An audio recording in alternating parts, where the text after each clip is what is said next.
For those who haven't been on the internet, Twilight is having a renaissance. Like, just everyone who ever liked and or hated it is coming out of the woodworks. There's even movie theaters that are doing like Twilight movie parties. It's a wild time. And it got me thinking, because it was such a big part of my teenage years, I never did read Midnight Sun. So what if we read it together? And I just tell you all the juicy, hilariously stupid bits, and we just have a good old time. Disclaimer, I'm not hating on Stephanie Meyer.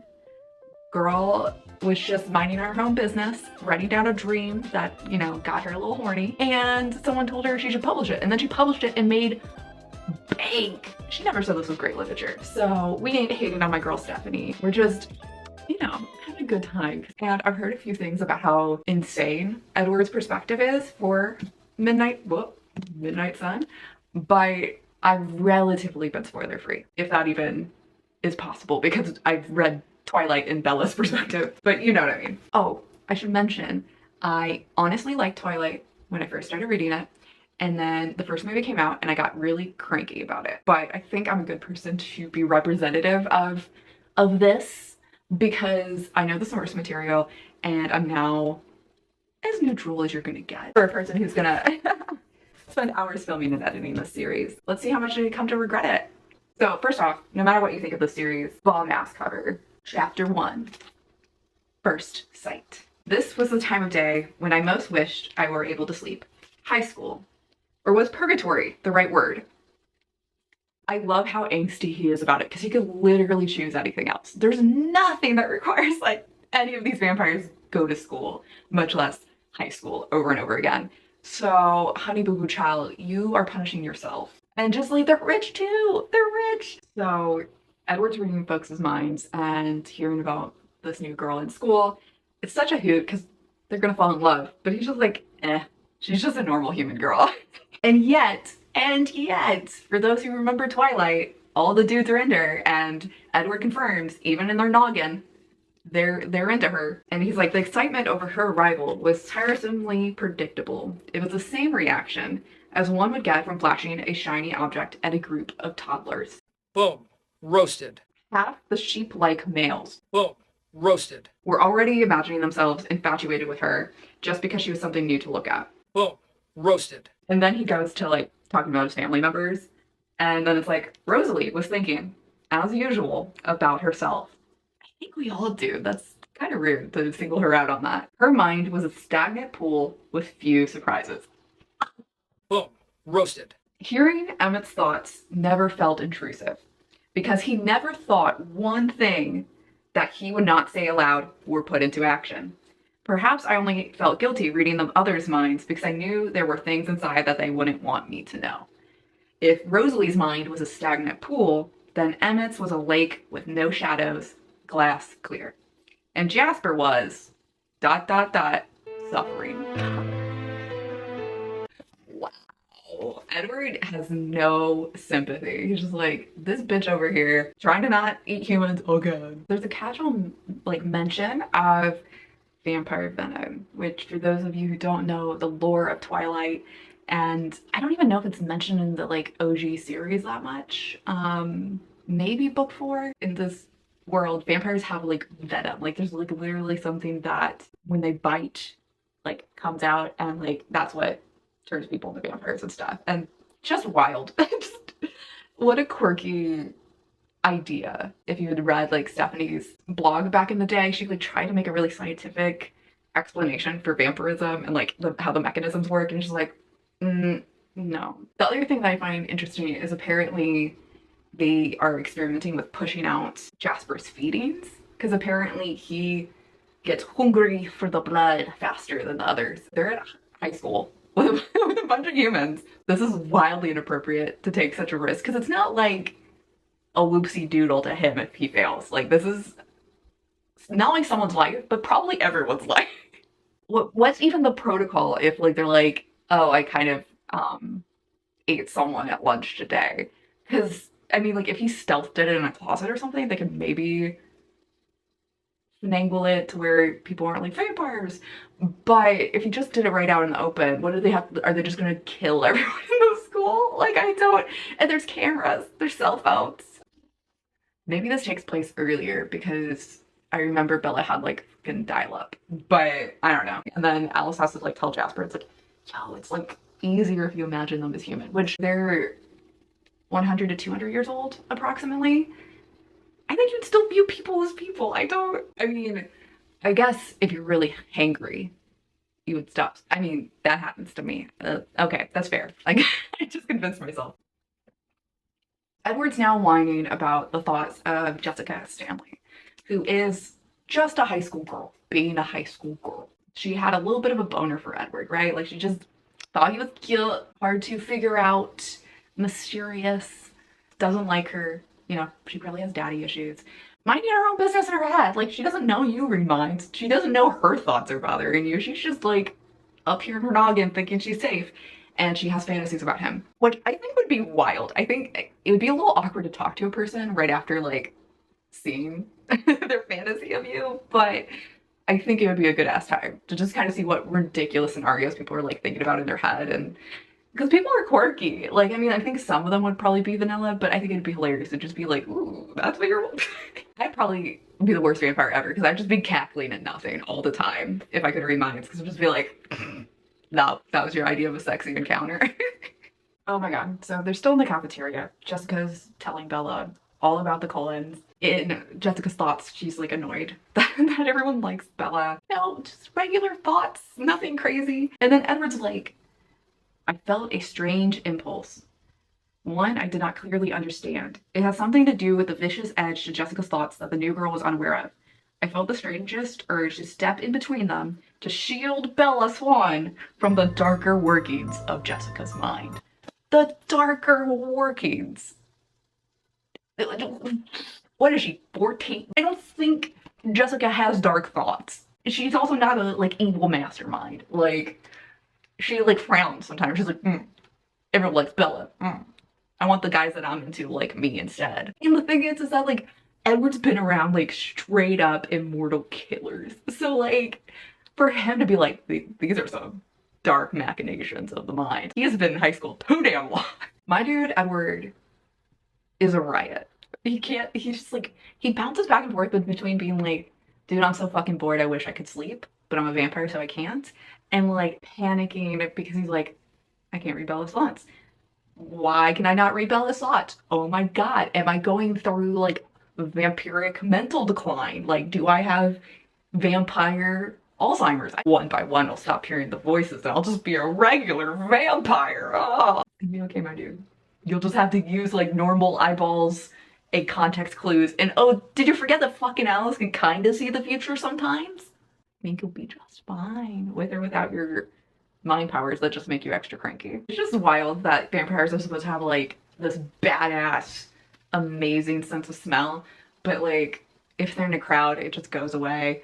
If there's not a strategic vent or fan blowing the scent towards them, they're, like, perfectly fine. Like, it's not until they're in biology class and, like, Bella walks in front of a vent that, like, he gets a big enough whiff up the nostrils, if you will, which I don't even know how it works because they're just pretending to breathe. But anyway, let's forget about lungs and biology class for a second to be like, your scent's not that great if you have to, like, have it strategically aimed at you. Like, humans have better scent. Like, I can smell things that are around.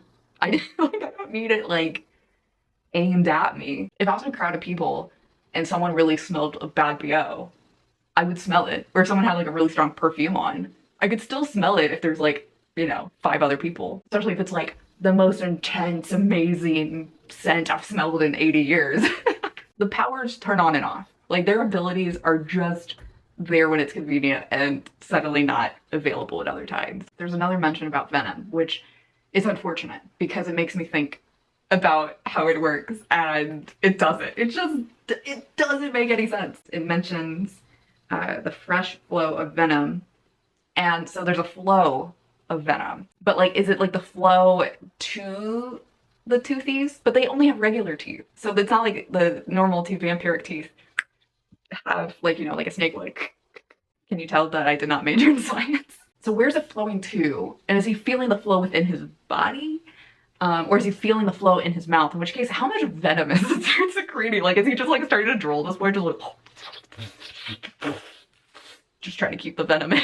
Also, what happens if he like spits out venom and like someone has a paper cut? Like, can he just like start like throwing venom around and just people will turn into vampires? I have so many questions. I don't think I'm supposed to be lingering on that, but this is what happens when you just throw in a random detail. I need drawings. I need an illustration of how this works. Please and thank you.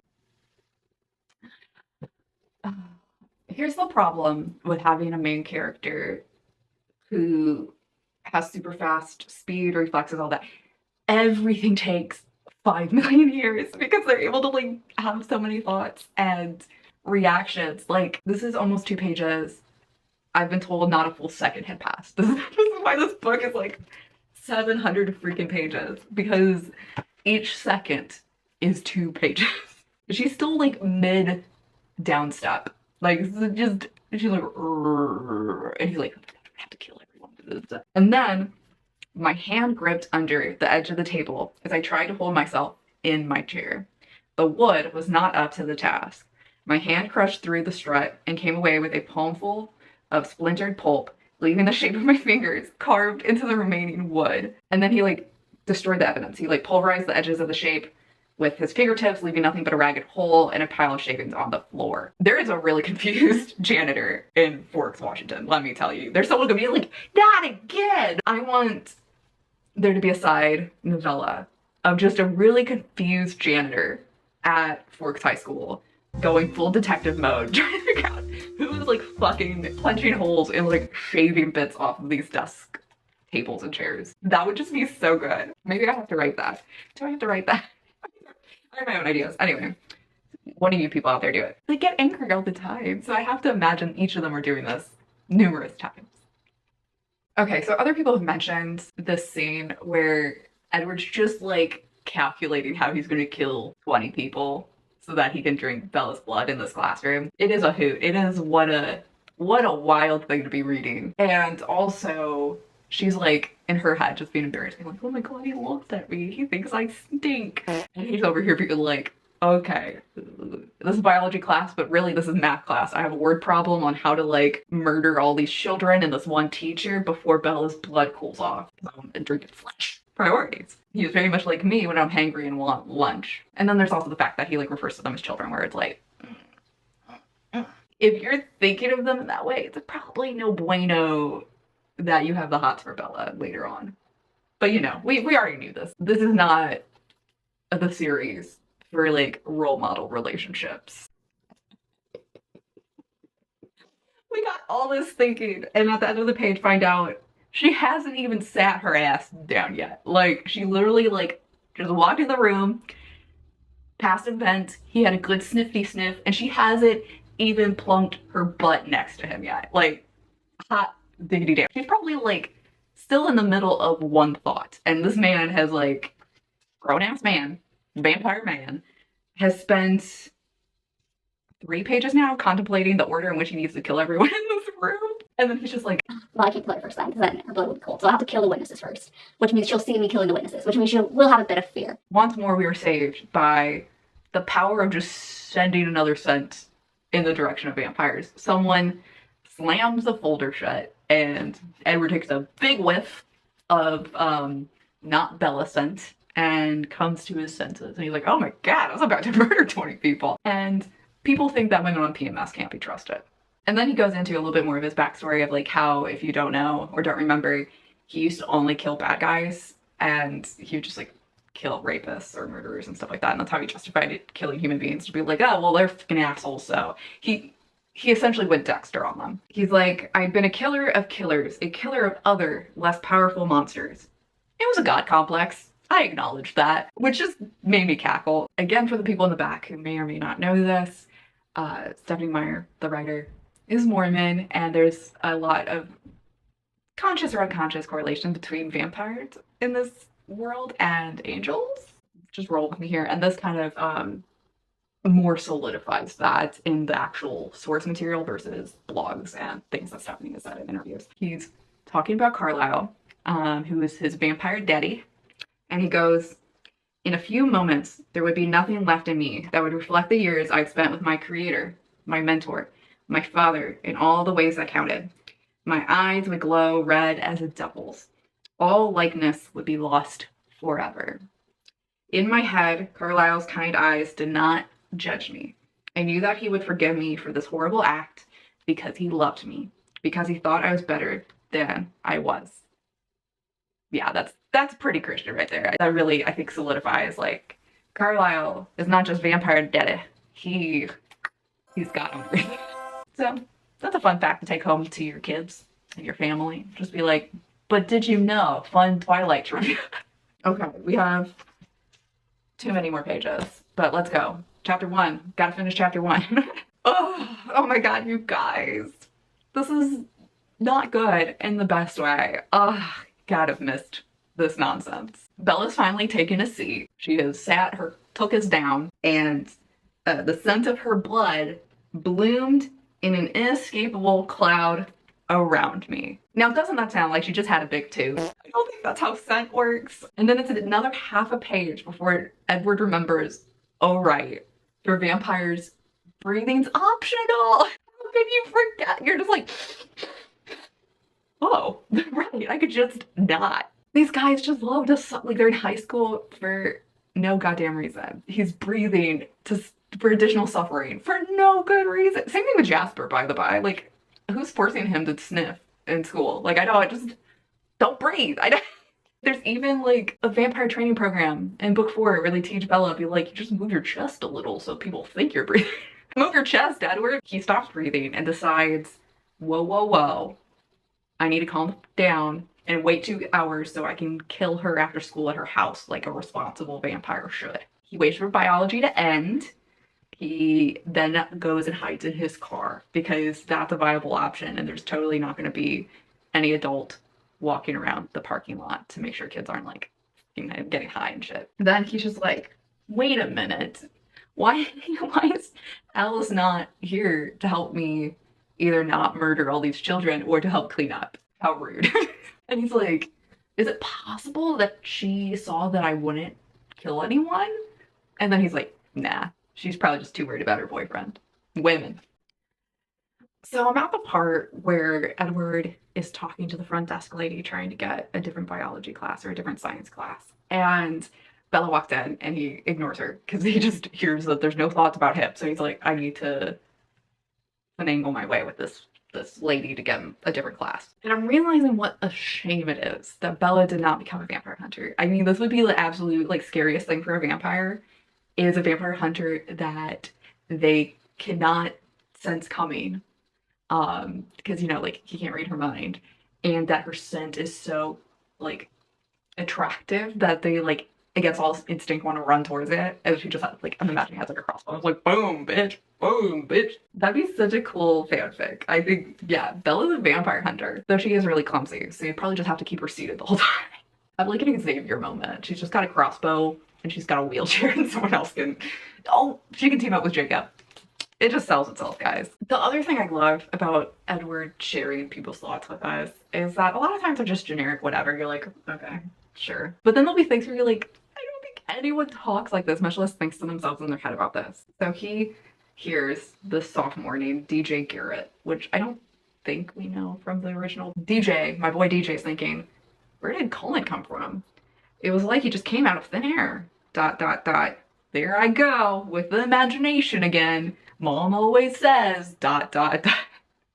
What teenage boy's like, oh, me and my imagination, and then like recites what his mom's always telling him about his overactive imagination. Like, he's not 5. Ugh, you gotta love it when you read writing where you're like, have they met people? All right, so we're at the end of this chapter. It's end of school, everyone bustles into Edward's Volvo, and Alice sees 2 potential paths for the future. There's the one that he's gonna take, that we know he's gonna take because we read the series, and that is he's gonna go to Alaska to be with the other vegetarian vampires so he doesn't kill Bella. The other path which he could have taken is he goes to Bella's house and kills her. So then like they're like, okay, all right, well, if those are the options, toodaloo, hope you go to Alaska. And then they get out of the car because he's gonna like tell his vampire daddy before he takes off. But it ends with, I wasn't sure where I was going. To say goodbye to my father or to embrace the monster inside me. The road flew away beneath my tires. So kind of a dope ending if you didn't know what was gonna happen already, which is that nothing happens. He literally takes like a small vacay to Alaska to pout and be sad because he's like, oh, this little bitch with her smelly blood made me leave town. And then he changes his mind and goes back and the story happens. So it would be cool alternate reality where he kills Bella and then they have to go on the run. That would be also cool. I feel like I'm coming up with so many cool like spin-offs here. That's the end of chapter 1. Let me know what you think. I'm so excited to see you guys again for chapter 2, which is called Open Book. Let me know if you liked it down below. Like and subscribe for more content. And welcome to the Kelly Reads Midnight Sun series. Bye!